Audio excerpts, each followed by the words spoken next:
നമ്മൾ മലയാളികളിൽ പ്രത്യേകിച്ച് നമ്മൾ കേരളത്തിലുള്ള ആൾക്കാരിൽ ഈ ഡിവോഴ്സ് എന്ന് പറയുന്നത് ഒരു പാപമായിട്ട് കാണുന്നുണ്ട്. നമ്മളെന്തോ ഒരു തെറ്റ് ചെയ്തു, അല്ലെങ്കിൽ നമ്മൾ തെറ്റിലേക്കാണ് പോകുന്നത്, ചെയ്യാൻ പാടില്ലാത്തൊരു കാര്യമാണ് നമ്മൾ ചെയ്യുന്നത്. അതായത് ഇപ്പോൾ നിലനിൽക്കുന്ന സിസ്റ്റത്തിൽ നിന്ന് നമ്മൾ പുറത്തു പോകുന്ന ഒരു മനോഭാവമാണ് ആളുകൾക്ക് ഈ ഡിവോഴ്സ് എന്ന് പറയുന്ന ആ ഒരു കാര്യത്തിൽ. എന്തുകൊണ്ടാണ് ഡിവോഴ്സ് നമ്മൾ മലയാളികൾക്ക് ഒരു പാപമായും ഒരു തെറ്റായും ഒരു വ്യത്യസ്തമായിട്ട് എന്തുകൊണ്ടാണ് ഇതിനെ സമീപിക്കുന്നത്? അങ്ങനെ അല്ലാത്ത വേറെ ആരാ ലോകത്തുള്ളത്? നിങ്ങൾ അതെന്ന് പറഞ്ഞു. അല്ല, ഇപ്പൊ പുറത്തുള്ള രാജ്യങ്ങളിൽ ഡിവോഴ്സ് അങ്ങനെ അല്ല വിചാരിക്കുന്നത്. നിങ്ങൾക്ക് എങ്ങനെ അറിയാം? അല്ല, കുറച്ചും കൂടി ഈസി ആയിട്ട് അവർ വിചാരിക്കുന്നില്ല. ഈസി ആയിട്ടൊന്നും ആരും വിചാരിക്കുന്നുണ്ട്. നിങ്ങൾക്ക് മലയാളികളെ അറിയാം. അത് കാരണം കൊണ്ട് മലയാളികൾ മാത്രമേ ഇങ്ങനെ വിചാരിക്കുന്ന കാര്യങ്ങളേ ഉള്ളൂ. എല്ലാ രാജ്യത്തും എല്ലാ ലോകത്തും മതം പഠിപ്പിച്ചിരിക്കുന്നത് രണ്ടുപേരെ തിരഞ്ഞെടുത്ത് അവരൊന്നിച്ച് ജീവിക്കാൻ തുടങ്ങി അത് ജീവിതകാലം മുഴുവൻ വേണമെന്ന് പഠിപ്പിക്കുന്ന മൂല്യമായിരുന്നു. അതിൽ നിന്ന് എല്ലാവർക്കും പ്രശ്നം തന്നെയാണുള്ളൂ. അതിന് സംശയമൊന്നും വേണ്ട. അത് മലയാളികൾക്ക് പ്രത്യേകിച്ചുള്ളതൊന്നുമല്ല. നിങ്ങൾ മലയാളിയായിരിക്കുകയും മലയാളികളെ നിങ്ങൾക്ക് അടുത്തറിയുകയും ഒക്കെ ചെയ്യുന്നത് കാരണം കൊണ്ട് മലയാളികൾക്ക് മാത്രമുള്ള ഒരു കാര്യമായിട്ട് തെറ്റിദ്ധരിക്കുന്നു എന്നുള്ളതേ ഉള്ളൂ. ലോകത്ത് മതമുണ്ടായി, ആ മതം ഉണ്ടാകുക എന്ന് പറയുന്നത് മനുഷ്യരെ മെരുക്കി പരുവപ്പെടുത്തി ഒരു രാജാവിൻ്റെ പ്രജയാക്കുന്നതിന് വേണ്ടി ഉണ്ടാക്കിയ ആശയങ്ങളാണ് അതിനകത്തുള്ളത്. അപ്പോൾ അതിനകത്തെ പ്രധാന ഉന്നം എന്ന് പറയുന്നത് രാജാവിന് സേനയ്ക്ക് ഉള്ള ആളുകളെ ഉണ്ടാക്കി, അല്ലെങ്കിൽ ഏതെങ്കിലും ജോലിക്കാരെ കൂലിക്കാരെയൊക്കെ ഉണ്ടാക്കുന്നതിൻ്റെ ഉള്ള ഇടമായിട്ടാണ് എല്ലാ വീടുകളെയും അവർ കണ്ടിട്ടുള്ളത്. അപ്പോൾ ഈ രണ്ട് പേര് തമ്മിൽ ഒന്നിച്ച് രണ്ട് പേര് എന്ന് പറഞ്ഞാൽ വിവാഹം എന്ന് നമ്മൾ ഇന്ന് പറയുന്ന അർത്ഥത്തിൽ ഉണ്ടാക്കിയെടുത്തത് ഒരു രാജ്യത്തിൻ്റെ അകത്തെ ആളുകളെ പ്രജകളാക്കി മാറ്റുന്നതിന്, അവരെ ഉൽപ്പാദിപ്പിക്കുന്നതിന്, പുനരുൽപ്പാദിപ്പിക്കുന്നതിനുള്ള മെക്കാനിസമാണ്. ഇതുകൊണ്ടാണ് കുട്ടികളെ വളർത്തുന്നതിനപ്പുറത്തോട്ട് ജീവിതത്തിനെ ആസ്വദിക്കുന്ന ഒരു യുക്തിക്കകത്തും അത് വരായിരുന്നു. ജീവിതം ആസ്വദിക്കുന്നത് തെറ്റാണെന്ന് പഠിപ്പിക്കുന്ന മൂല്യങ്ങൾ മുഴുവനും മതങ്ങളിലുണ്ട്. അതെല്ലാം ഈ കുട്ടിയെ ഉണ്ടാക്കുക എന്ന് പറഞ്ഞാൽ കുട്ടിയെ വളർത്തുക. പക്ഷെ കുട്ടി നിങ്ങളുടേതാണെന്ന് തോന്നിപ്പിക്കും, പക്ഷെ നിങ്ങളുടേതല്ല. കുട്ടിയെ നിങ്ങൾക്ക് കൊല്ലാനൊക്കത്തില്ല, ഉണ്ടാക്കാനേ പറ്റുള്ളൂ. അപ്പോൾ അത് നടപടിയെടുക്കുന്ന സ്ഥലമാണ്. അപ്പോൾ അതേ സമയത്ത് ഒരു ചെലവുമില്ലാതെ ഒരു പ്രജയെ ഉണ്ടാക്കുന്ന പണിയാണത്. ഒരു പെൻഷനും തരത്തില്ല, ഒരു കൂലിയും തരത്തില്ല, ഒന്നും തരത്തില്ല. കുട്ടി നിങ്ങളുടേതാണ്. പണ്ടേ തൊട്ട് കുഞ്ഞുങ്ങളെ ഉണ്ടാക്കുക എന്ന് പറയുന്ന കുഞ്ഞുങ്ങളിലൂടെയാണ് നമ്മൾ അടുത്ത തലമുറയെ ഉണ്ടാക്കിയിരിക്കുന്നത്. പക്ഷെ കുട്ടി നിങ്ങളുടേതല്ല എന്ന് പറയുന്ന പോയിന്റ് വരുന്നത് സമൂഹ നിർമ്മാണത്തിനകത്താണ്. ആ സമൂഹ നിർമ്മാണത്തിനകത്ത് തട്ടായിട്ട് സമൂഹങ്ങളെ ഉണ്ടാക്കുന്ന സമയത്ത് ഒരു തട്ട് മറ്റു തട്ടുമായി ചേരാതിരിക്കാൻ നോക്കുക എന്ന് പറയുന്ന എല്ലാം ഈ പറയുന്ന പഴയ സിസ്റ്റം, പഴയ രാജാവിൻ്റെ സിസ്റ്റങ്ങളിനകത്തത് അതിൻ്റെ ആശയങ്ങളാണ് മതം എന്ന് പറയുന്ന അർത്ഥത്തിൽ വന്നിട്ടുള്ളത്. മനുഷ്യരുടെ വിശ്വാസങ്ങളെ പറ്റിയല്ല ഞാനിപ്പോൾ. മനുഷ്യർക്ക് ആയിരം തരത്തിലുള്ള വിശ്വാസങ്ങളുണ്ട്. ലോകത്തിനെ പറ്റി അറിഞ്ഞുകൂടാതിരിക്കുന്നതുകൊണ്ട് അഭ്യൂഹങ്ങളായിട്ട് ആയിരക്കണക്കിന് വിശ്വാസങ്ങൾ മനുഷ്യർക്ക് പണ്ടേ ഉള്ളത്. ഈ ആരാധനയൊന്നും മതം പഠിപ്പിച്ചാൽ അതങ്ങനെ തെറ്റിദ്ധരിക്കരുത്. മനുഷ്യർക്ക് ആലോചിച്ചാൽ മനസ്സിലാകുന്ന പണ്ടേ തൊട്ട് രൂപപ്പെടുത്തിയിട്ടിരിക്കുന്ന പലതരത്തിലെ വിശ്വാസങ്ങൾ ലോകത്തുണ്ട്. ആ വിശ്വാസങ്ങളെ എല്ലാം കൂടെ ക്രോഡീകരിച്ച് ചിട്ടപ്പെടുത്തി കൃത്യമായ ഒരു സമൂഹ നിർമ്മാണത്തിനുള്ള ആശയം രൂപീകരണമാണ് മതം എന്ന് പറയുന്നത്. അത് ഓർഗനൈസ്ഡ് റിലിജ്യൻ ആകുമ്പോഴത്തേന് വളരെ കൃത്യമായ സിസ്റ്റം ഉണ്ടാകും. ആ സിസ്റ്റത്തിൻ്റെ അകത്തെ ഏറ്റവും വലിയ മൂല്യമാണ് ഒരാണും പെണ്ണും ജീവിതകാലം മുഴുവൻ ഒന്നിച്ച് കഴിയണം എന്ന് പറയുന്നത്. മറ്റേത് അങ്ങനെയല്ല. പുരുഷന്മാർ ഒരിക്കലും കുഞ്ഞുങ്ങളെ നോക്കുകയോ ഒന്നും ചെയ്യാതെ ഗർഭം ഉണ്ടാക്കുന്നതിന് അവർ തയ്യാറാകും, വേറെ ഒന്നും അവർ ചെയ്യില്ല. അവരുടെ അധ്വാന ശക്തി സമൂഹത്തിൻ്റെ നിർമ്മാണത്തിന് വേണ്ടി ഉപയോഗിക്കുന്ന സമയത്ത് ആ ആളുകളെ കൊണ്ട് ഈ വളരെ നീണ്ട കുട്ടിക്കാലം ഉണ്ടായി. നീണ്ട കുട്ടിക്കാലം എന്ന് പറഞ്ഞാൽ കുട്ടി വളരുക എന്ന് മാത്രമല്ല, കുട്ടികൾക്ക് പലതരത്തിലെ പരിശീലനങ്ങൾ കൊടുക്കേണ്ടതുണ്ട്. അപ്പോൾ ഇതിന് വരുന്ന റിസോഴ്സസും അതേപോലെ തന്നെ സമയവും ഇതെല്ലാം ഈ പുരുഷനെ കൊണ്ട് കൊടുപ്പിക്കണം എന്ന് പറയുന്ന യുക്തിക്കകത്താണ് നമ്മൾ ഇന്ന് കാണുന്ന വിവാഹ സമ്പ്രദായങ്ങൾ മുഴുവനും ലോകം മുഴുവനും ഉണ്ടായത്. ഉണ്ടായപ്പോൾ അന്നുണ്ടാക്കിയ മൂല്യമാണ് ജീവിതകാലം മുഴുവനും ഒന്നിച്ച് ജീവിക്കാൻ വേണ്ടിയാണ് ഇതുണ്ടാക്കിയത്. നമ്മൾ ഏത് മതത്തിനകത്ത് നോക്കിയാലും അത് കാണും. കൂടുതൽ പേരെ പുരുഷന്മാർ വിവാഹം കഴിക്കുന്ന യുക്തി വരെയായിരുന്നു ഇസ്ലാം മതത്തിനകത്തൊക്കെ ഉള്ളത്. പക്ഷെ അപ്പോഴും പുരുഷനോടൊത്ത് നിൽക്കുന്നവർ പിരിഞ്ഞു പോകുന്ന യുക്തിയൊന്നും ആർക്കും ഇല്ല. അതേസമയത്ത് പുരുഷൻ ഇഷ്ടമല്ലെങ്കിൽ മാത്രം പിരിച്ചുവിടാം. പുരുഷൻ്റെ തീരുമാനത്തിനകത്താണ് മൊഴി ചൊല്ലുന്ന യുക്തിയൊക്കെ. അത് കഴിഞ്ഞിട്ട് ഈ ഓരോ ഘട്ടത്തിനകത്താണ് ഇതൊക്കെ വികസിച്ച് വന്ന് എല്ലാവരും തുല്യരാണ്, സ്വന്തമായി തീരുമാനമെടുക്കാൻ കഴിയും എന്നൊക്കെ പറയുന്ന ജനാധിപത്യ സംസ്കാരം ലോകത്ത് വരുന്നത് ഫാക്ടറിയോട് ബന്ധപ്പെട്ട് വ്യവസായവൽക്കരണത്തോട് ബന്ധപ്പെട്ടുണ്ടായതാണ് ആ മൂല്യം. അതിനുശേഷമാണ് തുല്യരായ പൗരരുണ്ടായത് എന്ന് പറയുന്നത്. അപ്പോഴും ആദ്യകാലത്ത് ഈ പൗരരുണ്ടായി എന്ന് പറയുമ്പോൾ അതിനകത്തൊന്നും, ഈ ചിത്രത്തിനകത്തൊന്നും സ്ത്രീകളില്ല. തുല്യതയെപ്പറ്റി നമ്മൾ സംസാരിക്കുന്ന സമയത്ത്, യൂറോപ്പിലൊക്കെ ഉണ്ടായ തുല്യതയെപ്പറ്റി സംസാരിക്കുന്നിടത്തൊന്നും സ്ത്രീകൾക്ക് തുല്യത ഉണ്ടാകുന്ന യുക്തിയൊന്നുമില്ല. തട്ടുതട്ടായ സമൂഹത്തിനകത്തെ തുല്യതയെപ്പറ്റിയാണ് പറയുന്നത്. പുരുഷന്മാരുടെ ഇടയിലുള്ള മതപരമായോ നമ്മളിവിടെ നമ്മുടെ നാട്ടിലൊക്കെയുള്ള ജാതീയമായോ അല്ലെന്നുണ്ടെങ്കിൽ പലതരത്തിലുള്ള ഭാഷാപരമായിട്ടോ അല്ലെങ്കിൽ മൈനോറിറ്റി എന്ന് നമ്മൾ വിളിക്കുന്ന നിലവാരത്തിലുള്ള ആൾക്കാരുടെ ഇടയിലുള്ള തുല്യതയെപ്പറ്റിയായിരുന്നു അന്ന് സംസാരിക്കുന്നത്. പുരുഷന്മാരുടെ തുല്യതയെപ്പറ്റിയായിരുന്നു ആദ്യകാലത്ത് ചർച്ച. ഇതിന് ശേഷമാണ് ഈ വോട്ടവകാശം എന്ന് പറയുന്ന സ്ത്രീകൾക്ക് വേണം. എത്രയോ സമരമൊക്കെ ചെയ്തിട്ടാണ് നിങ്ങളിതിലൊക്കെ ഇത് കിട്ടിയത്. അല്ലാതെ ആദ്യം നിങ്ങൾ വിചാരിക്കുന്ന പോലെ തുല്യതയൊന്നും ഇങ്ങും ഉണ്ടായിട്ടില്ല. അത് പലതരത്തിലാണ്. ഇന്നും അപ്പോഴും തുല്യതയെപ്പറ്റി സംസാരിക്കുമ്പോൾ പോലും നമുക്ക് കാണാൻ പറ്റും അടിമകൾക്ക് ഒരിക്കലും തുല്യതയെപ്പറ്റിയുള്ള ചർച്ച വീണ്ടും ഇല്ല. അടിമകളായിരുന്ന ആൾക്കാരെ വിലക്ക് വിൽക്കാനും എടുക്കാനും ഈ തുല്യ അവകാശത്തിനെ പറ്റി സംസാരിക്കുമ്പോഴുമുണ്ട്. അപ്പോൾ അതൊക്കെ നമ്മൾ ഇങ്ങനെ മനസ്സിലായി പല ഗ്രേഡിൽ ഇത് മനസ്സിലാക്കണം. ഇന്നും തുല്യരായ പൗരരായി മാറ്റുന്ന പ്രവൃത്തി ഈ വീടുകളിൽ ആരംഭിച്ചിട്ടേ ഇല്ല. അവിടെ ആണിനെയും പെണ്ണിനെയും, ആണും പെണ്ണും അല്ലാത്തവരെയൊക്കെ രണ്ടാം തരമായി തന്നെയാണ് കാണുന്നത്. അതുകൊണ്ട് സ്ത്രീകൾക്ക് പ്രത്യേകിച്ച് ആ നിലവാരത്തിലുള്ള തീരുമാനം എടുക്കാനുള്ള അവകാശം ഇന്നും പെണ്ണ് കാണലാണ് നിൽക്കുന്നത്. പിന്നെ ഇതിന് മാത്രമായിട്ട് എങ്ങനെയാണ് വരുന്നത്? പെണ്ണ് കാണാൻ, അല്ലാതെ ആണിനെ പോയി സെലക്ട് ചെയ്യാനായിട്ട് പെണ്ണിനെ അനുവദിച്ചിട്ടുണ്ടോ? ഒന്നുമില്ല, അങ്ങനെ ഇല്ല. ഇന്നും ആരും സെലക്ട് ചെയ്യുന്നുണ്ട്. വീട്ടുകാർ ആലോചിച്ച വിവാഹം കഴിക്കുന്നവർ തന്നെയാണ്.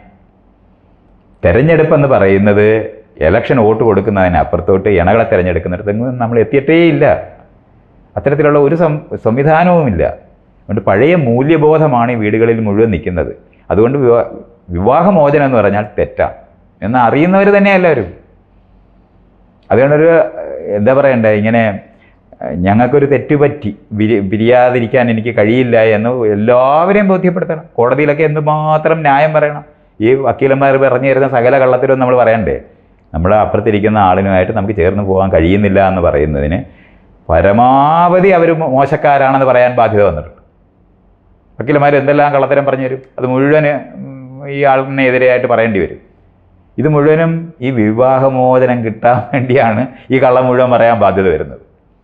കാരണം ന്യായമില്ലാത്ത കാര്യമാണ് ചെയ്യുന്നതെന്ന് കോടതിയിലിരിക്കുന്നവനും അറിയാം, വക്കീലിനും അറിയാം. അത് തെറ്റാണെന്ന് അറിയുന്നവർ തന്നെയാണ്. വലിയൊരു സമൂഹത്തിന് അതിന് പഴയ ഒരു മൂല്യബോധത്തിനകത്ത് നിൽക്കുന്നുണ്ട്. ജനാധിപത്യം ഒന്നും വന്നിട്ടേ ഇല്ല, തെരഞ്ഞെടുപ്പ് ഉണ്ടായിട്ടില്ല. അതുകൊണ്ട് പഴയ മൂല്യബോധം തുടരുന്നത് കൊണ്ടാണ് ഈ സംഭവം. ഇതിൻ്റെ പല ഗ്രേഡിലാണ് ലോകം മുഴുവനുള്ളത്. വ്യവസായവൽക്കരണം മറ്റു രാജ്യങ്ങളിൽ ആദ്യം ആരംഭിച്ചത് കൊണ്ടാണ് ആ സ്ഥലത്തൊക്കെ വിവാഹമോചനങ്ങൾ സംഭവിക്കുന്നത്. എന്തുകൊണ്ടാണ് വിവാഹമോചനം സംഭവിക്കുന്നത്? സ്ത്രീകൾക്ക് തന്നെത്താൻ ജീവിക്കാനായിട്ടുള്ള കഴിവുണ്ടാകുന്ന ഒരു സംവിധാനമാണ് വിദ്യാഭ്യാസവും ജോലി മേടിക്കുക എന്ന് പറയുന്നത്. അപ്പോൾ വരുമാനം, മറ്റേതാണെങ്കിൽ സ്ത്രീയുടെ ജോലി എന്ന് പറയുന്നത് ഒരു പുരുഷനെ പരിചരിക്കുക എന്നുള്ളതായിരുന്നു, കുട്ടികളെ പ്രസവിക്കുക എന്നുള്ളതായിരുന്നു അവരുടെ പണി. ഈ വിദ്യാഭ്യാസമൊക്കെ നേടുക എന്ന് പറഞ്ഞാൽ വിവാഹ കമ്പോളത്തിനകത്ത് ആഡഡ് അട്രാക്ഷനാണ്. ദേഹം മുഴുവൻ സ്വർണ്ണം ഇട്ടോ അല്ലെങ്കിൽ സ്ത്രീധനവും കൊടുത്തു തന്നെയാണ് എല്ലാ സ്ത്രീകളും പോകുന്നത്.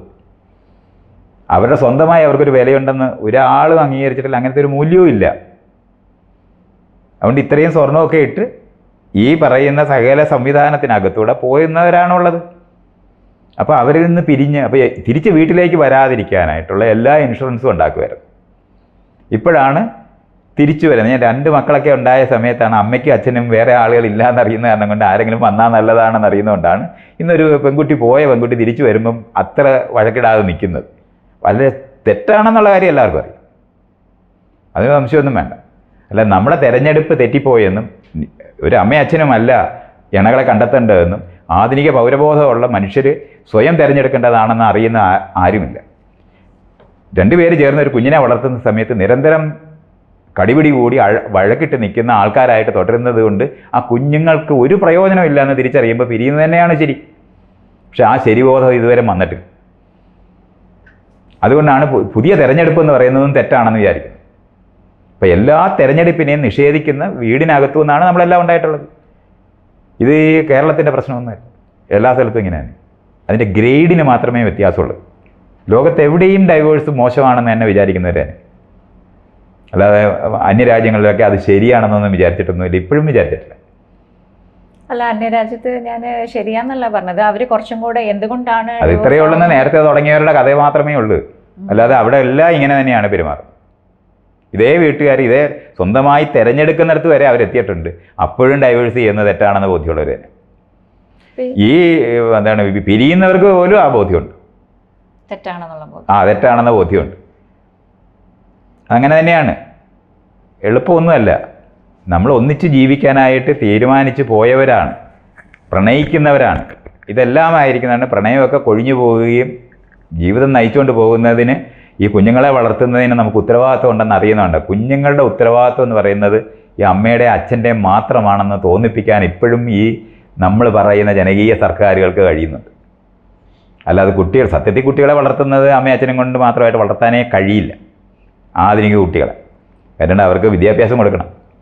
അപ്പോൾ സ്കൂളും കോളേജും ഒക്കെ വീട്ടുകാരെ അമ്മയും അച്ഛനും തുടങ്ങാൻ പറ്റും. അതൊക്കെ പബ്ലിക്കായിട്ട് വന്നേ പറ്റത്തുള്ളൂ. പബ്ലിക് റോഡ് അമ്മയും അച്ഛനും ഉണ്ടാക്കാൻ പറ്റുമോ? പബ്ലിക് ബസ് അമ്മയും അച്ഛനും ഉണ്ടാക്കാൻ പറ്റുമോ?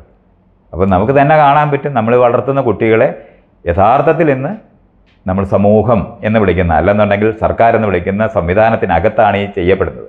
പക്ഷേ ഇന്ന് എല്ലാവരുടെയും മൂല്യബോധം എന്ന് പറയുന്നത് ഇവരുടെ പണിയാണെന്നാണ്. അല്ല, ഇതൊരു ഇപ്പോൾ ഡൈവേഴ്സ് എന്ന് പറയുന്നത് വിവാഹത്തിൽ ഒരുപാട് കാലം പ്രണയിച്ച് അല്ലെങ്കിൽ പ്രണയിക്കാതെ വീട്ടുകാർ കണ്ടെത്തിയ ബന്ധത്തിൽ ഏർപ്പെടുകയോ ജീവിതകാലം മുഴുവൻ ഒന്നിച്ച് ജീവിക്കാമെന്നുള്ള രീതിയിൽ ജീവിച്ചു പോകുന്നവർ ഡൈവേഴ്സ് ചെയ്യുക എന്നുള്ളൊരു പ്രക്രിയ, അത് സമൂഹത്തിന് റോങ് ആയുള്ള സന്ദേശം തന്നെയല്ലേ കൊടുക്കുന്നത്? എന്ത് റോങ് ആയ സന്ദേശം എന്ന് പറയുമ്പോൾ എന്ത് സന്ദേശം? ഇയാളിങ്ങനെ ജീവിക്കുന്ന സന്ദേശം കൊടുക്കാനാണ്. ഇയാളാരാ ഇവിടുത്തെ എന്താണ് ഗുരുക്കന്മാരല്ല നാട്ടിലുള്ളവരൊക്കെ? ഒന്നുമല്ല. ഇതൊക്കെ ജീവിതത്തിനകത്ത് രണ്ടുപേര് ചേർന്ന് ജീവിച്ചാൽ മതിയെന്ന് കണ്ടെത്തിയത് ഈ ആൾക്കാരെല്ലാവരും കൂടെ ആലോചിച്ചിട്ടാണ്. ഫാക്ടറിക്ക് അനുസരിച്ച് ആൾക്കാരെ ട്രാൻസ്ഫർ ചെയ്യാൻ എളുപ്പമാണെന്ന് കണ്ടെത്തുകയാണ് ഒരു ആണും പെണ്ണും കൂടെ ജീവിക്കണമെന്ന് പറയുന്നതാണ്. കുടുംബം ഉണ്ടായത് അങ്ങനെയാണ്. അതാര് ഏത് സന്ദേശത്തിൽ കൂടെ തന്നതാണ്?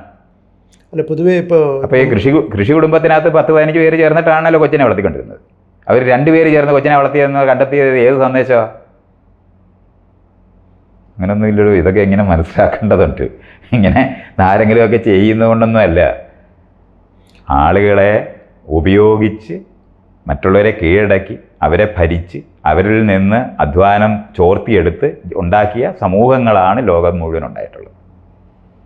പലതരത്തിലുള്ള അതിനകത്ത് മാറി ഈ അധ്വാന ശക്തി എന്ന് പറയുന്നത് യന്ത്രങ്ങളിലേക്ക് മാറിയപ്പോഴാണ് ആളുകൾ താരതമ്യേന സ്വതന്ത്രരായത്. ആ സമയത്താണ് നമ്മൾ ഈ പറയുന്ന തരത്തിലുള്ള സ്വാതന്ത്ര്യങ്ങളൊക്കെ ആരംഭിക്കുന്നത്. സ്കില്ലിലേക്ക് മാറുന്നതുകൊണ്ട് ശക്തിയിൽ നിന്ന് പുരുഷ ശക്തിയിൽ നിന്ന് മാറി ശരിക്കും പറഞ്ഞാൽ ഈ കഴിവുകൾ എന്താണ് സ്കിൽ പാടവം എന്നൊക്കെ നമ്മൾ പറയുന്ന തരത്തിലുള്ള കഴിവിലേക്ക് മാറിയപ്പോൾ ആർക്കും ഈ കഴിവുകൾ ഉണ്ടാക്കിയെടുക്കാൻ പറ്റും, സ്കിൽ ഉണ്ടാക്കിയെടുക്കാൻ പറ്റും. അപ്പോൾ ആണായാലും പെണ്ണായാലും വലിയവനായാലും ചെറിയവനായാലും പ്രായത്തിനകത്ത് പോലും നമ്മൾ പറഞ്ഞ ഒരു 10-18 വയസ്സായി കഴിഞ്ഞാൽ തന്നെ എല്ലാ സ്കില്ലും ആർജിക്കാൻ കഴിയുന്നവരായിട്ട് മാറാൻ പറ്റും. അപ്പോൾ സ്കില്ലിലേക്ക് അടിസ്ഥാനപരമായി മാറിയതാണ് ജനാധിപത്യത്തിൻ്റെ സാധ്യത തുറന്നു തന്നത്. അല്ലെങ്കിൽ ബലമുള്ളവർക്ക് മാത്രമേ ഭരിക്കാനൊക്കത്തുള്ളായിരുന്നു. ബലമുള്ളവരെ കേന്ദ്രീകരിച്ച് മാത്രമേ മറ്റുള്ളവർക്ക് ജീവിക്കാൻ പറ്റുമായിരുന്നുള്ളൂ. അത് കഴിഞ്ഞപ്പോഴാണ് നിയമത്തിനനുസരിച്ചിട്ട് നിയമം മുന്നേ വന്ന് എല്ലാവർക്കും നിയമത്തിൻ്റെ മുമ്പിൽ തുല്യരാകണമെന്ന് വരുന്നതെന്ന്. മറ്റേ ആ നിയമം അങ്ങനെ അല്ലായിരുന്നു. കഴിവ് കൂടിയവർക്ക് വേണ്ടിയായിരുന്നു. അതിനെ സംരക്ഷിക്കുന്ന സ്ഥലത്തായിരുന്നു നിന്നിരുന്നത്. കഴിവ് കൂടിയവരുണ്ടാക്കുന്ന സ്വത്ത് സംരക്ഷിക്കുന്ന യുക്തിക്കകത്തായിരുന്നു നിന്നിരുന്നത്. അപ്പോൾ ഇത് ഈ ട്രാൻസിഷൻ നമ്മൾ തിരിച്ചറിയേണ്ടതുണ്ട്.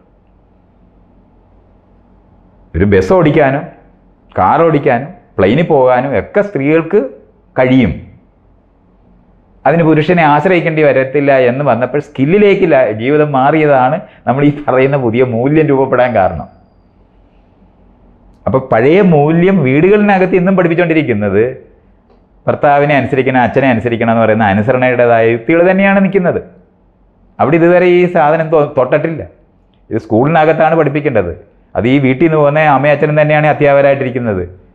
ഈ കോടതിയിലിരിക്കുന്ന വക്കീലന്മാരായാലും എന്താണ് ജഡ്ജിമാരായാലും എല്ലാം ഈ വീട്ടിൽ നിന്ന് പോകുന്ന ആൾക്കാർ തന്നെയായിരിക്കുന്നത്. അപ്പം നിയമം എഴുതി വെച്ചിരിക്കുന്നത് വ്യാഖ്യാനിക്കുമ്പോൾ മാത്രമേ ഇവർ നേരെയാകത്തുള്ളൂ. അല്ലെന്നുണ്ടെങ്കിൽ അവരുടെ ഒബ്സർവേഷൻസ് മുഴുവൻ നമ്മൾ എടുത്തു നോക്കിയാൽ മതി. ആ ഒബ്സർവേഷൻ മുഴുവനും ഈ നിയമവിരുദ്ധമായിട്ടുള്ള കാര്യങ്ങളായിരിക്കും അവർ പറയുന്നത്. ഇതൊക്കെ എപ്പോഴും നമുക്ക് കാണാവുന്നതാണ്. പിന്നെ ഈ അമ്പലവും പള്ളിയും സെമിനാരിയും ഇതുപോലുള്ള സാധനങ്ങളെല്ലാം നമ്മൾ വെറുതെ നോക്കിയാൽ മതി. അതിൻ്റെ മുഴുവൻ എക്സിസ്റ്റൻസ് എന്തിനാണ്? അതെന്തിനാണ് നിലനിൽക്കേണ്ട ആവശ്യം? ആധുനിക സമൂഹത്തിനകത്ത് വിദ്യാഭ്യാസം നൽകി ആൾക്കാരെ എക്വിപ്പ് ചെയ്ത് പൗരബോധമുള്ള മനുഷ്യരെ സൃഷ്ടിക്കുന്നതിനകത്ത് അവരുടെ റോൾ എന്താ? ഒരു റോളും അവർക്കില്ല. അവർ പ്രജകളെ ഉണ്ടാക്കുന്നതിനുണ്ടായിരുന്ന റോളാണ് അവർക്കുണ്ടായിരുന്നത്. അനുസരണ പഠിപ്പിക്കുക എന്നുള്ളതായിരുന്നു. ഒരു ശക്തിക്ക് മുമ്പിൽ കീഴടക്കാനാണ് പഠിപ്പിച്ചിരുന്നത്. അവരുടെ മൂല്യബോധമാണ് അത്. മതത്തിൻ്റെ മൂല്യബോധമാണ് നമ്മൾ പറയുമ്പം പഴയൊരു സിസ്റ്റത്തിനകത്തെ മൂല്യബോധമാണത് മതത്തിൻ്റെത്. അത് രാജാവിൻ്റെ തട്ടുതട്ടായിട്ടുള്ള സമൂഹത്തിൻ്റെ നിർമ്മാണത്തിന് ആവശ്യമായിട്ടുള്ള ആശയങ്ങളാണ് അതിനകത്തുള്ളത്. എല്ലാ മതത്തിനും ഒരു തരത്തിലല്ലെങ്കിൽ മറ്റൊരു തരത്തിൽ ഈ തരത്തിലുള്ള ഘടനാപരമായിട്ടുള്ള തെറ്റായ സമൂഹം നിർമ്മിക്കുന്നതിനുള്ള മൂല്യങ്ങളാണ് അതിനകത്തെല്ലാം ഉള്ളത്. എല്ലാ വീട്ടിനകത്തും ഒരു ആരാധന കേന്ദ്രമൊക്കെ ഉണ്ടാക്കി നമ്മൾ ഈ അനുസരണയാണ് പഠിപ്പിക്കുന്നത്. ഈ അനുസരണ പഠിപ്പിക്കുന്നതിൻ്റെ തുടർച്ചയ്ക്കകത്താണ് ഈ കുഞ്ഞുങ്ങളെ ഉണ്ടാക്കി നാടിന് കൊടുക്കണം. കുഞ്ഞുങ്ങളെ ഉണ്ടാക്കി നാടിന് കൊടുക്കുന്നതാണ് നിങ്ങളുടെ ധർമ്മം എന്ന് പഠിപ്പിക്കും. അല്ലാതെ നിങ്ങൾക്ക് വേറെ ജീവിതത്തിനകത്ത് മീനിങ് ഒന്നുമില്ല. അപ്പോൾ അതിന് തടസ്സം വരുന്നതാണ് ഡൈവേഴ്സ്. അതാണ് പ്രശ്നം. അപ്പോൾ സെപ്പറേഷൻ എന്ന് പറയുമ്പോൾ കുട്ടിയെ വളർത്തുന്നതിന് ആര് ചെയ്യും എന്നുള്ള യഥാർത്ഥത്തിൽ ഇതിൻ്റെ ഈ നമ്മളുണ്ടാക്കുന്ന എല്ലാ കാര്യത്തിനും ആരെങ്കിലും എവിടെയെങ്കിലും ഉണ്ടാക്കുന്ന ഒരു വസ്തു എന്ന് പറഞ്ഞാൽ ഒരു വാഴപ്പഴത്തിൻ്റെ മുകളിൽ വേണം ഈ രാജാവ് വരെ ജീവിക്കാൻ.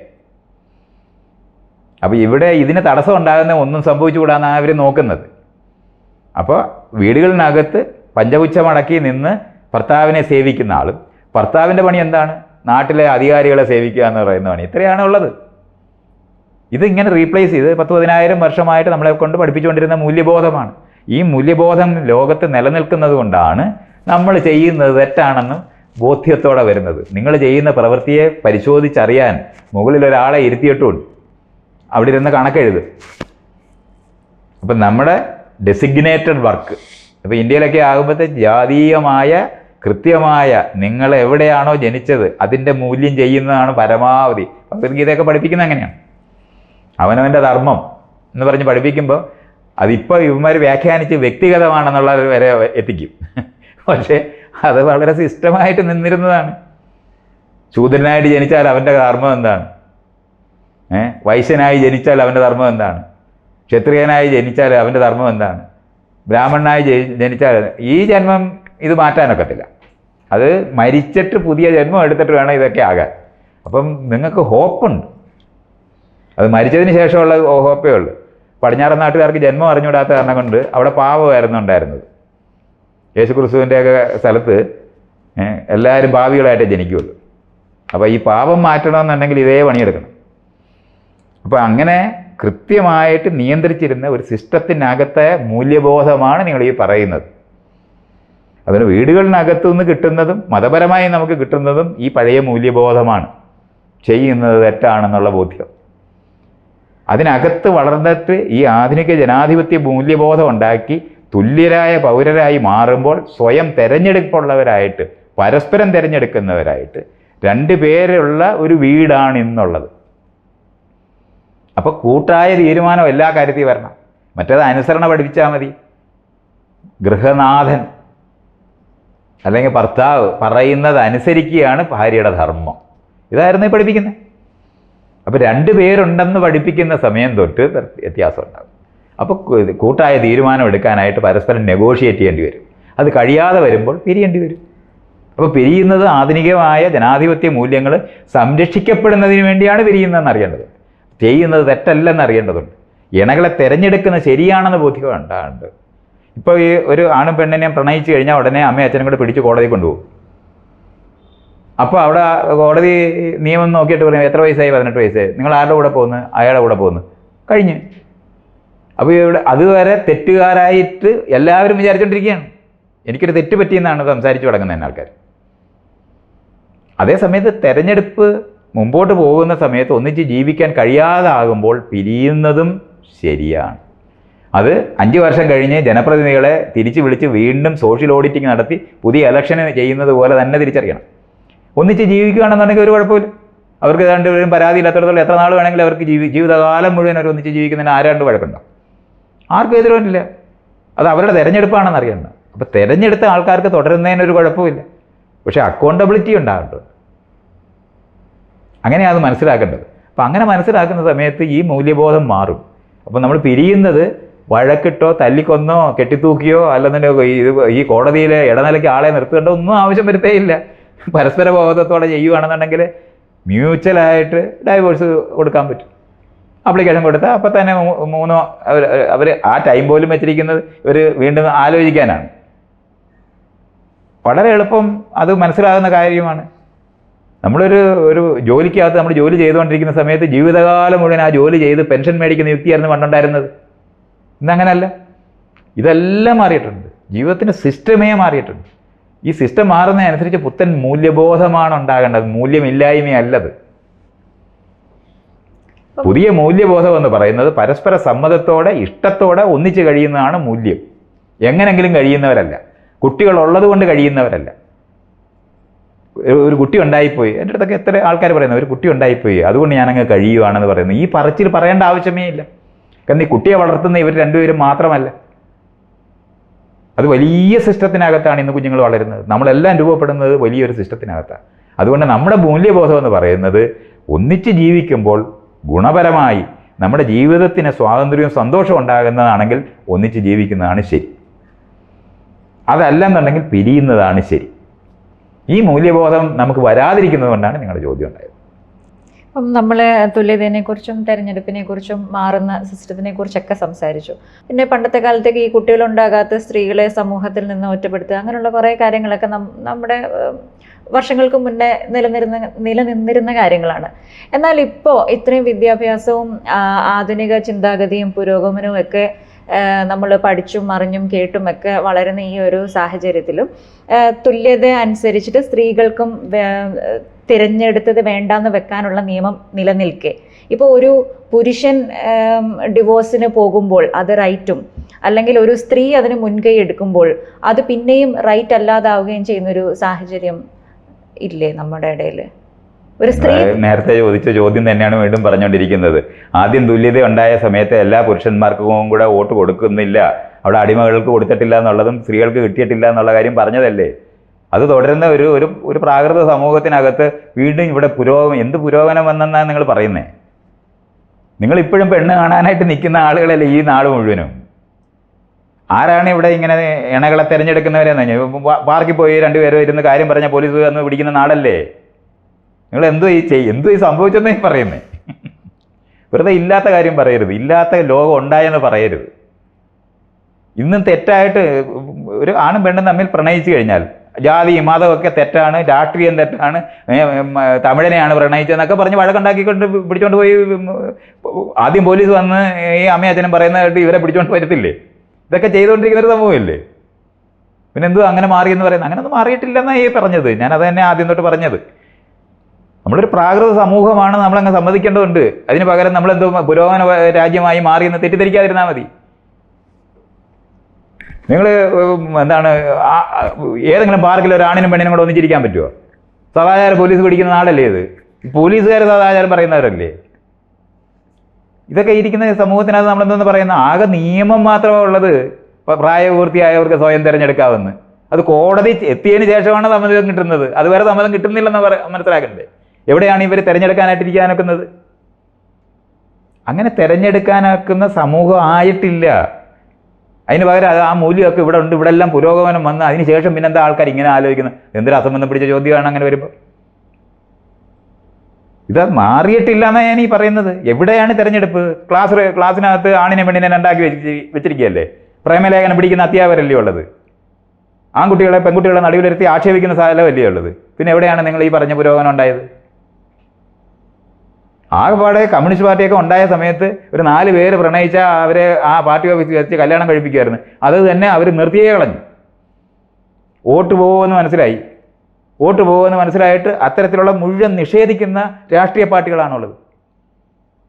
സംഘടിതമായിട്ട് മതവും സംഘടിതമായ രാഷ്ട്രീയ പാർട്ടികളും ഒരേപോലെ ജനാധിപത്യത്തിനെ പരാജയപ്പെടുത്തുന്ന സ്ഥലത്താണ് നമ്മൾ നിൽക്കുന്നത്. ഇവിടെ ഒരു പുരോഗമന ലെവലില്ല. വീടുകളെല്ലാം പഴഞ്ചനാണ്. അമ്പലത്തിലും പള്ളിയിലും പോകുന്നവർ തന്നെയാണ് 99% ആൾക്കാരും. എന്തുവാണ് അവിടെ പഠിക്കുന്നത്? അവിടെ എന്ത് പഠിപ്പിക്കുന്നത്? ഒരു ശക്തിക്ക് മുമ്പിൽ കീഴടങ്ങിയിട്ട് പഞ്ചപുച്ഛം അടക്കി നിൽക്കാനും നമസ്കരിക്കാനും നിസ്കരിക്കാനും പഠിപ്പിക്കുന്ന അമ്പലവും പള്ളിയും നിലനിൽക്കുന്ന ടൂറിസ്റ്റ് കേന്ദ്രമാക്കി മാറ്റേണ്ട സ്ഥാപനങ്ങൾ മുഴുവൻ നിലനിർത്തി വീണ്ടും ഇത് പഠിപ്പിച്ചുകൊണ്ടിരിക്കുമ്പോൾ നമ്മൾ എന്തെന്ന് പറയുന്ന കാര്യമാണ് പറയുന്നത്? എവിടെയാണ് നിങ്ങൾ ഈ പറയുന്ന പുരോഗമനം സംഭവിക്കുന്നത്? അങ്ങനെ സംഭവിച്ചിട്ടില്ല. ബസ്സുണ്ടായി, അതുകൊണ്ടാണ് ഒന്നിച്ച് യാത്ര ചെയ്യണം. അപ്പോഴും ആണും പെണ്ണും മുന്നിലും പുറകിൽ ഇരുത്തുന്ന സ്ഥലമല്ലേ ഉള്ളത്. സ്ത്രീകൾക്ക് സംവരണം എന്ന് പറഞ്ഞാൽ അവരെ മാറ്റിയിരുത്താനല്ല, അവർ വന്ന സീറ്റ് കൊടുക്കാനാണ് പറയേണ്ടത്. ജനറൽ സീറ്റിലെല്ലാം സ്ത്രീ, ആണിനും പെണ്ണിനും അല്ലാത്ത സീറ്റാണ് അത്. ജനറൽ സീറ്റ് എന്ന് പറഞ്ഞാൽ ആണിൻ്റെയും പെണ്ണിൻ്റേതുമാണ്. സ്ത്രീകൾക്ക് സംവരണം എന്ന് പറയുന്നത് കുഞ്ഞുങ്ങളുമായിട്ട് വരുന്നവർ, വയ്യാതിരിക്കുന്നവർ ഒക്കെ ആയിരിക്കുന്ന ആൾക്കാർക്ക്. അതുകൊണ്ട് വൃദ്ധർക്ക് സ്ത്രീകൾക്കെന്ന് പറയുമ്പോൾ സ്ത്രീകളെന്ന് പറയുന്നത് യൗവനമുള്ള സ്ത്രീകളുടെ കാര്യമൊന്നും അല്ലത്. കുട്ടികളുമായിട്ടോ ഗർഭിണിയായിട്ടോ ഒക്കെ വരുന്നവർക്ക് കുറച്ച് സംവരണ സീറ്റ് വേണം.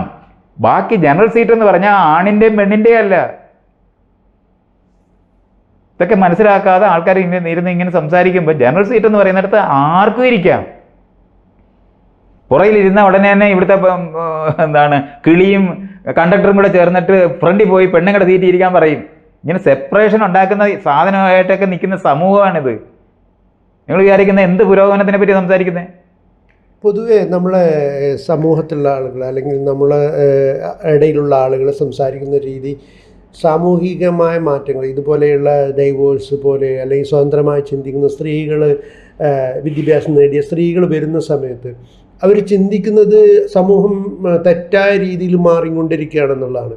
പക്ഷേ ശരിയായ രീതിയിൽ ശരിയായ ചിന്താഗതി വെച്ച് നോക്കുമ്പോൾ നമുക്ക് കാണാൻ പറ്റുന്നത് ഇൻഡിപെൻഡൻ്റായി ചിന്തിക്കാനും പ്രവർത്തിക്കാനും കഴിയുന്ന സ്ത്രീകൾ അവർ സ്വതന്ത്രമായി ചിന്തിക്കുന്നതിൻ്റെ ഭാഗമായിട്ടാണ് ഡൈവേഴ്സ് കൂടുന്നതെന്ന് ചിന്തിക്കുന്ന അളവിലേക്ക് നമ്മൾ മാറണം.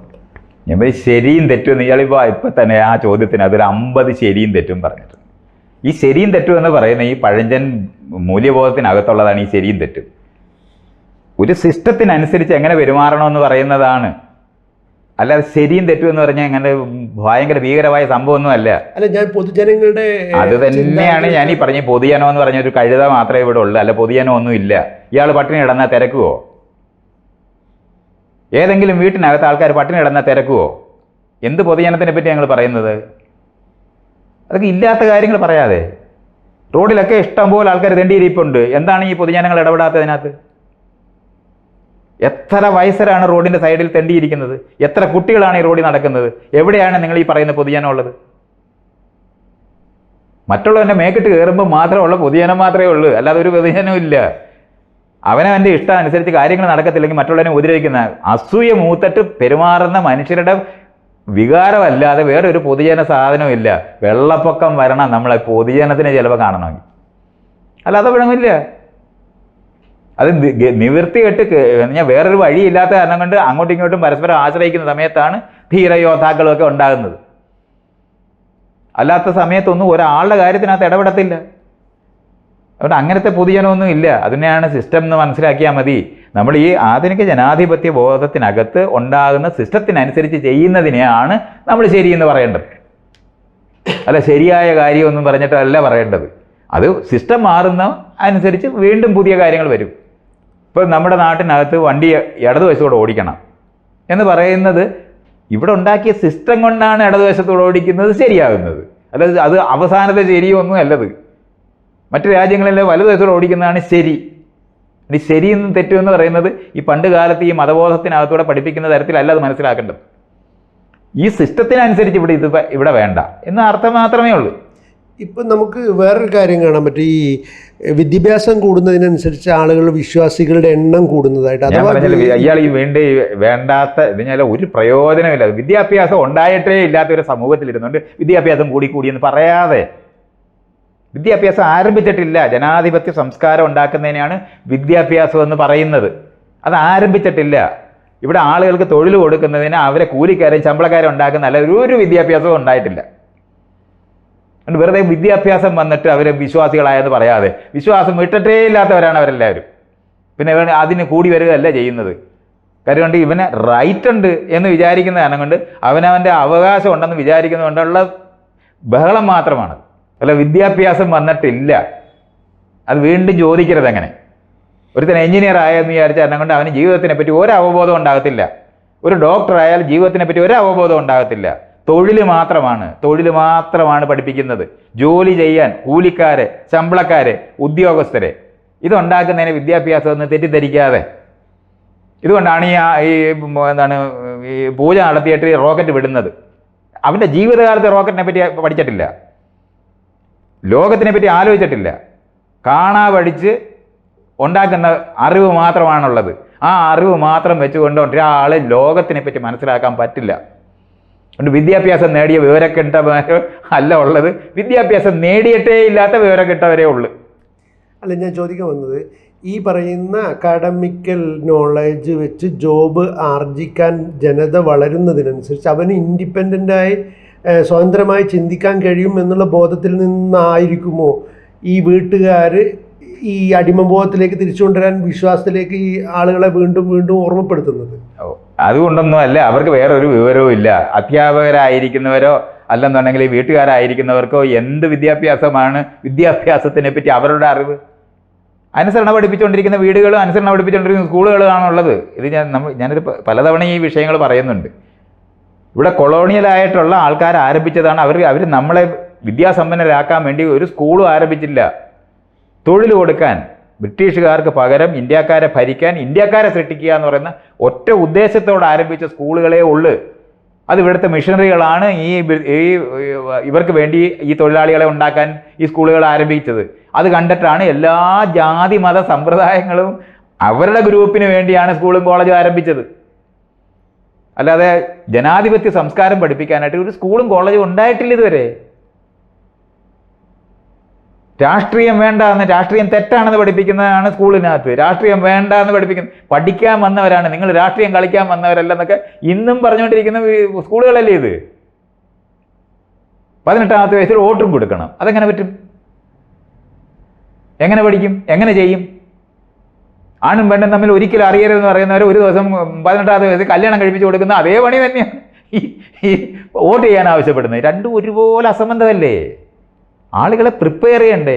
ഇത് ആരംഭിച്ചിട്ടില്ലാത്ത നാടുകളായത്. ഇവിടെ ആകെപ്പാടെ തൊഴിലാളികളെയാണ് ഉണ്ടാക്കുന്നത്. ഇതുകൊണ്ടാണ് ലോകം മുഴുവനും നമ്മൾ ഈ തൊഴിലാളികളെ അയക്കാൻ ബാധ്യത വരുന്നത്. കൂലിക്കാരെ ലോകം മുഴുവൻ എക്സ്പോർട്ട് ചെയ്യുന്ന രാജ്യങ്ങളാണ് നമ്മൾ. സ്വന്തമായി ചിന്തിക്കാനോ സ്വന്തമായി തിരഞ്ഞെടുക്കാനോ സ്വന്തമായിട്ട് തീരുമാനമെടുക്കാനോ കഴിയാത്തവരാക്കി മാറ്റുക എന്നുള്ളതാണ് നമ്മുടെ വിദ്യാഭ്യാസം. അതുകൊണ്ട് ഈ വിദ്യാഭ്യാസം കിട്ടി വിവരം വന്നൊന്നും തെറ്റിദ്ധരിക്കണ്ട. ഇത് വ്യക്തമായിട്ട് നമുക്ക് മനസ്സിലാകുന്ന കാര്യമാണിത്. എന്തുകൊണ്ടാണ് നമുക്ക് ഈ ഇത്രയും വലിയ സാങ്കേതിക ജ്ഞാനം കിട്ടിയിട്ട് വിവരമുണ്ടാകാതിരിക്കുന്നത്? ഇതുകൊണ്ടാണ്. എന്നിട്ട് പൗരബോധം എന്ന് പറയുന്നത് മറ്റൊന്നാണ്. അത് സ്വതന്ത്രമായ ആളുകൾ, വ്യക്തികൾ സ്വന്തം ജീവിതത്തിനകത്ത് അവകാശമുള്ളവർ, ഉത്തരവാദിത്തമുള്ളവർ, കടമകളുള്ളവർ, ആരും പറഞ്ഞിട്ടല്ലാതെ സ്വയം അറിഞ്ഞ് ചെയ്യുന്നവരായി മാറുന്നവരെയാണ് പൗരന്മാർ. ഇത് സൃഷ്ടിക്കണമെങ്കിൽ സ്കൂളിൽ അത് കൊടുക്കണം വിദ്യാഭ്യാസം. അപ്പോഴാണ് തെരഞ്ഞെടുപ്പിനെ പറ്റി അറിയുന്നത്. അത് ഇണകളെ തിരഞ്ഞെടുക്കുന്നതും ജനപ്രതിനിധികളെ തിരഞ്ഞെടുക്കുന്നതും ഒക്കെ അറിഞ്ഞ് ചെയ്യാനുള്ള രാഷ്ട്രീയ അവബോധമുള്ള ആളുകളെ സൃഷ്ടിക്കുന്നതാണ് വിദ്യാഭ്യാസം. കൂലിക്കാരെ ജോലിക്കാരെ ഉണ്ടാക്കുന്നതല്ല. ഇതുകൊണ്ടാണ് നമ്മുടെ നാട്ടിനകത്ത് ഉണ്ടാകുന്ന മുഴുവൻ ആൾക്കാരും ലോകവ്യാപകമായി ജോലിക്കാരായി മാറുന്നത്. ഇവിടെ പൗരബോധം ഉണ്ടാകുന്ന ഒരു പണി നമ്മൾ ആരംഭിച്ചിട്ടില്ലാത്തതുകൊണ്ടാണ്. ഈ മൂല്യബോധമാണ് ഈ വീടുകളിലും ഈ സ്കൂളുകളിനകത്തും ഈ പോലീസ് എന്നൊക്കെ പറയുന്നത് ഇപ്പോഴും അങ്ങനെയല്ലയോ നിൽക്കുന്നത്? എന്നുവെച്ചാൽ കഴിഞ്ഞ ദിവസം ഞാനൊരു പോലീസുകാരൻ പറയുമ്പോൾ അയാൾ ആത്മാർത്ഥമായിട്ടാണ് പറയുന്നത്. മക്കളെ സ്നേഹിക്കണം. മക്കളെ എന്തുകൊണ്ടാണ് അമ്മയും അച്ഛനും സ്നേഹിക്കുന്നത്? അവർ നിങ്ങൾ ജനിക്കുന്നതിന് മുമ്പേ അങ്ങ് സ്നേഹിക്കാൻ പഠിച്ചതുകൊണ്ട്. ഒരു ജീവിയുടെ ബോധം കൊണ്ട് രൂപപ്പെടുന്നതാണെന്ന് അത് ആലോചിച്ചിട്ട് ചെയ്യുന്നതൊന്നും അല്ലത്. കോൺഷ്യസ് ആക്ടറേ അല്ലത്. നമ്മൾ കുട്ടികളെ വളർത്തുക എന്ന് പറയുന്നത് സ്വതന്ത്രമായ പൗരരായി മാറാൻ വേണ്ടി നടത്തുന്ന വലിയൊരു എക്സർസൈസ് നടക്കുകയാണ്. ആ എക്സർസൈസിനെ അവിടെ ഇവിടെയും നമ്മൾ കുറച്ച് കാര്യങ്ങൾ ചെയ്യുന്നുണ്ട്. ബാക്കി ഈ പഴഞ്ചൻ സാധനമാണ്. കാറിൻ്റെ ഷേപ്പ് ഉണ്ട്, പക്ഷേ വീലെല്ലാം എന്താണ് കാളവണ്ടിയാണ്. അതിനകത്തിരിക്കുന്ന എൻജിൻ എന്ന് പറയുന്ന കാളയാണെന്നുള്ളതാണ് നമ്മുടെ യഥാർത്ഥ അവസ്ഥ.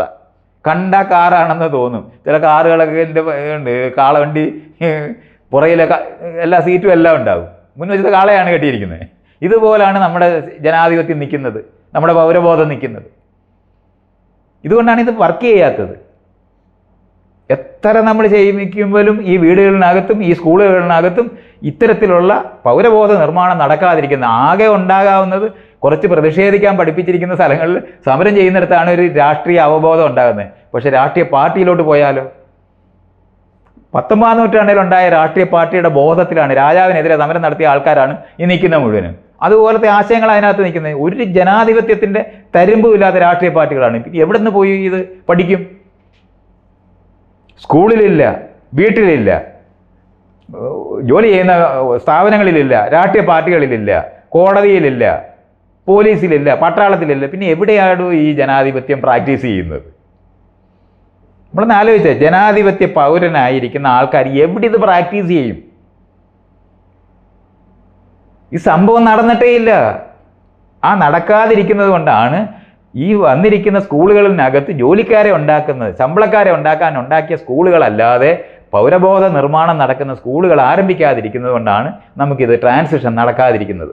നമ്മൾ ഈ രണ്ടും കെട്ട് നിൽക്കുന്ന സ്ഥലം നമുക്ക് പലപ്പോഴും കാണാൻ പറ്റുമല്ലോ, ഈ രാഷ്ട്രീയ പാർട്ടികളുടെ അണികളായിരിക്കുന്നവർക്ക് പോലും രാഷ്ട്രീയ ബോധം ഇല്ലാതെ. അണി എന്നുള്ള വാക്ക് തന്നെയാണ് ഇയാൾ ഉപയോഗിച്ചത്. അത് തന്നെയാണ് അതിൻ്റെ തെളിവ്. രാഷ്ട്രീയ പാർട്ടികൾക്ക് അണികളല്ല വേണ്ടത്, പൗരരാണ് വേണ്ടത്. അതെ, അവർക്ക് അണികളും അനുയായികളും ശിഷ്യന്മാരും ഭാര്യമാരുമാണ് ഈ നാട്ടിലുള്ളത്. അതുകൊണ്ട് ജനാധിപത്യം ഒന്നുമില്ല. ഇണകളുണ്ടാകുക, തിരഞ്ഞെടുക്കുക, അവകാശബോധമുള്ള മനുഷ്യരാകുക, തെറ്റാണ് ചെയ്യുന്ന മറ്റുള്ളവർ തെറ്റാണ് എന്നോട് ചെയ്തിരിക്കുന്നുണ്ടെങ്കിൽ പ്രതിഷേധിക്കുക, അതിനകത്ത് സമരം ചെയ്യുക. ഇതൊക്കെ ആണ് പൗരബോധ നിർമ്മാണത്തിന് ആവശ്യം. നാടിനെപ്പറ്റി കൺസേൺ ഉണ്ടാവും. കാട്ടിലെ തടി തേവരുടെ ആന എന്ന് പറയുന്ന നിലവാരത്തിലുള്ള മൂല്യബോധമാണ് ഇപ്പോഴും ഉള്ളത്.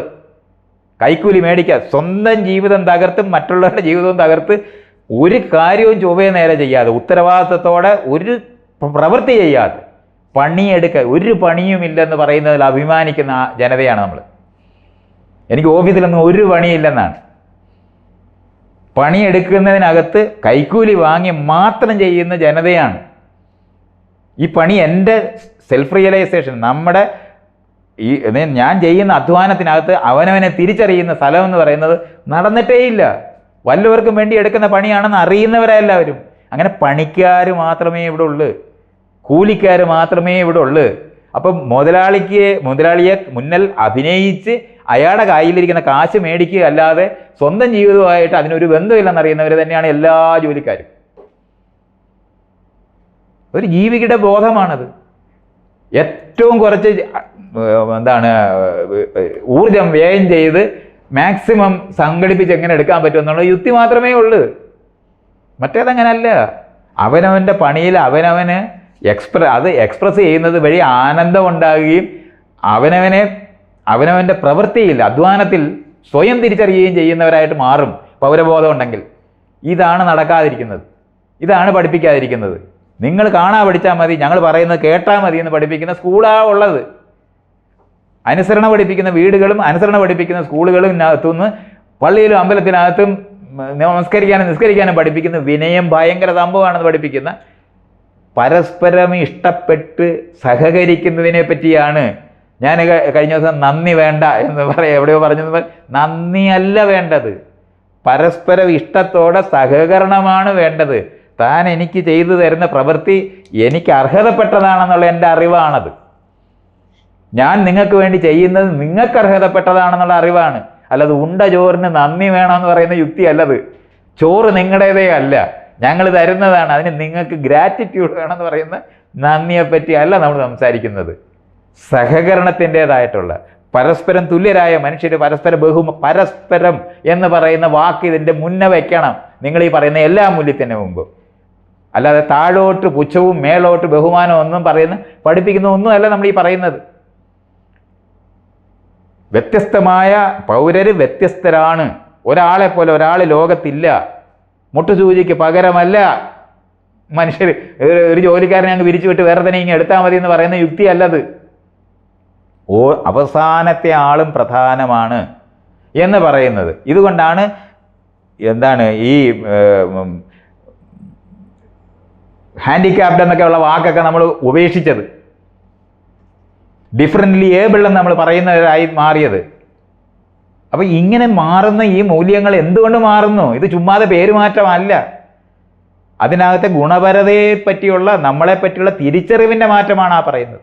ഈ മേഖലകളെ പറ്റി അറിഞ്ഞുകൊണ്ട് ജനാധിപത്യ സംസ്കാരം ഉണ്ടാക്കിയെടുക്കുന്നതിനാണ് നമ്മൾ ഈ ശ്രമിക്കുന്നത്. അത് സംഭവിക്കാതിരിക്കുന്നത് കാരണം കൊണ്ടാണ് ഈ പഴയ മൂല്യങ്ങൾ, വീടുകളിലെല്ലാം ഇരിക്കുന്ന മൂല്യം എന്താണ്? അനുസരണ വേണം, ഒരിക്കലും പിരിയരുത്, കടിച്ചു പിടിച്ചിരുന്നോണം, സഹിച്ചോണം, ഭാഗ്യമുണ്ടെങ്കിൽ നിനക്കൊരു ഭർത്താവിനെ നന്നായിട്ട് കിട്ടും എന്നൊക്കെ പറയുന്ന യുക്തികളാണ്. ഞങ്ങളും ഇതൊക്കെ സഹിച്ചാണ് ജീവിക്കുന്നത്. നമ്മൾ സഹിച്ച് ത്യാഗം, ഇങ്ങനെയുള്ള മൂല്യങ്ങളെ ഈ പറഞ്ഞുകൊണ്ടിരിക്കുന്നത്. ത്യജിക്കുക ത്യാഗമൊന്നും അല്ല നമ്മൾ സംസാരിക്കുന്നത്. സഹകരണം, അത് ഇഷ്ടത്തോടെ, സമ്മതം, അത് ഇഷ്ടത്തോടെ സമ്മതിക്കുന്നു, അറിഞ്ഞ് സമ്മതിക്കുന്നു, ഇൻഫോംഡ് കൺസെന്റ് എന്ന് പറയുന്നതാണ്. ഇതൊക്കെയാണ് പുതിയ മൂല്യങ്ങൾ. ഇത് പ്രാക്ടീസ് ചെയ്യണമെങ്കിൽ പൗരബോധം ഉണ്ടാക്കിയേ പറ്റൂ, രാഷ്ട്രീയ അവബോധമുള്ള ആളുകളായി മാറിയേ പറ്റൂ. ഈ മേഖലകൾ പരിശോധിക്കാതെ, ഇത് പ്രാക്ടീസ് ചെയ്യാതെ, ഇതിൻ്റെ സംവിധാനങ്ങൾ ഉണ്ടാക്കാതെ, സിസ്റ്റങ്ങൾ ഉണ്ടാക്കാതെ ആളുകൾ താനേ മാറുക എന്ന് വിചാരിച്ചിട്ടാണ് ഈ സംസാരിച്ചുകൊണ്ടിരിക്കുന്നത്. എന്നിട്ട് എന്താ ഇവരിങ്ങനെ പെരുമാറുന്നത്? വലിയ വലിയ വരി പറയുന്നു, ഇവിടെ എഴുതി വച്ചിരിക്കുന്നു എന്നൊക്കെ പറയും. ഞാൻ പറഞ്ഞില്ലേ, ജാതിഭേദം മതദ്വേഷം ഏതുമില്ലാതെ സർവരും സോദരത്തേനെ വാഴുന്ന മാതൃകാ സ്ഥാനമാണിത് എന്ന് പറഞ്ഞിട്ട് ഒരു അമ്പലത്തിന് മുന്നേ വെച്ചാൽ ആരും വരത്തില്ല. ഇതൊന്നും പറയണ്ട. പബ്ലിക് ടോയ്ലറ്റ് ഉണ്ടായാൽ, പബ്ലിക് ബസ് ഉണ്ടായാൽ, പബ്ലിക്കായിട്ടുള്ള ബസ് സ്റ്റോപ്പ് ഉണ്ടായാൽ അവിടെ എല്ലാം സോദരത്തിനെ വാഴുന്ന മാതൃകാ സ്ഥാനമായി അത് മാറും. ഒരു വരി എഴുതി അവിടെ വെക്കണ്ട. ഇങ്ങനെയുള്ള മൂല്യങ്ങൾ എവിടെയാണ് ഇത് പ്രാക്ടീസ് ചെയ്യേണ്ടതെന്നുള്ളത് മനസ്സിലാക്കുമ്പോഴാണ് ബസ്സിനകത്തൊക്കെ നമ്മൾ തുല്യരായിട്ടാണ് ഇരിക്കുന്നത്. തരം കിട്ടിയാൽ നമുക്ക് നോക്കിയാൽ മതി. ഒരു ബസ്സിനകത്ത് ഫസ്റ്റ് ക്ലാസ്സും സെക്കൻഡ് ക്ലാസ്സും തേർഡ് ക്ലാസ്സും ഉണ്ടാക്കാൻ ഒക്കാത്തത് കൊണ്ട് മാത്രം ഉണ്ടാക്കാത്തവരാണ്. ട്രെയിൻ കിട്ടിയ സമയത്ത് അവരത് ഉണ്ടാക്കിക്കളഞ്ഞില്ലേ? വെറുതെ നോക്കിയാൽ മതി. തരം തിരിക്കാനായിട്ട് ഇടം കിട്ടിയാൽ ചെയ്ത് കളയും അവർ. ബസ്സിനകത്ത് പറ്റാത്തത് കൊണ്ടാണ് ബസ്സിനകത്ത് ജനാധിപത്യം നിലനിൽക്കുന്നത്. പക്ഷെ തിരക്ക് കൂടിയ ജനാധിപത്യം ഉണ്ടാകത്തിൽ ആളുകൾ തമ്മിൽ വഴക്കിടും.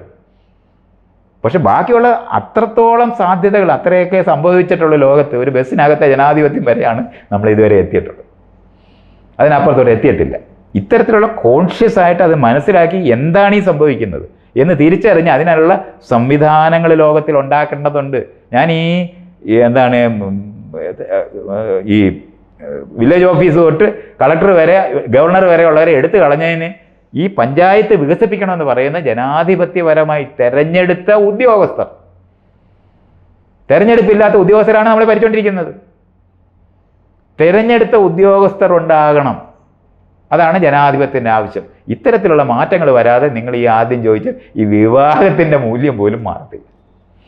ട്രാൻസ്ഫർ, ഇതൊക്കെ എത്ര അസംബന്ധം പിടിച്ച കാര്യങ്ങളാണ്. എന്തിനാണ് അതൊക്കെ ചെയ്യുന്നത്? ആളുകളെ അനുസരണ പഠിപ്പിക്കുന്നതും അവരെ അടിച്ചമർത്തുന്നതും ഭരിക്കാൻ കയറുന്ന ജനപ്രതിനിധികളുള്ള ഈ അസംബന്ധം പിടിച്ച രാജ്യത്തിരുന്നുകൊണ്ട് നമ്മൾ എന്ത് ജനാധിപത്യത്തിനെ പറ്റി സംസാരിക്കുന്നത്?